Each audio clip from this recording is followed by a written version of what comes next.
রব্বিরহামহুমা কামা রব্বায়ানি সগীরা। হে আমাদের রব, তাদের দুজনের প্রতি রহমত প্রদর্শন করুন যেভাবে তারা শৈশবে আমাকে লালন পালন করেছেন। বাবা মা যে পরম স্নেহ মমতা দিয়ে একজন সন্তানকে লালন পালন করেন, সৃষ্টি জগতের কোনো কিছুর সাথেই তার তুলনা হয় না।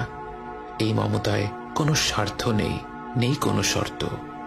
যখন আমরা আল্লাহর কাছে বাবা মায়ের জন্য দোয়া করি, আমরা পৃথিবীর পবিত্রতম মমতার কথা উল্লেখ করে রব্বুল আলামিনকে বলি, আমার রব, আপনি এইভাবেই তাদের উপর রহম করুন।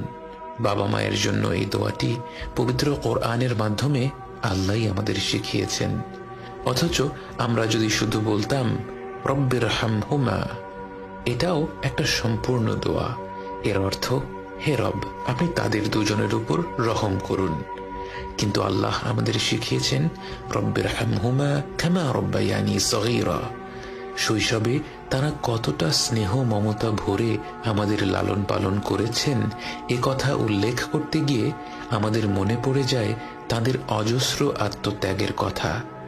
এই পৃথিবীর বুকে আমরা ভূমিষ্ঠ হওয়ার আগে থেকেই বাবা মায়ের আত্মত্যাগ আরম্ভ হয়ে যায়। রাত বিরাতে গর্ভবতী মায়ের ঘুম ভেঙে যায়, যখন তখন প্রচণ্ড ক্ষুধা পায়, শরীর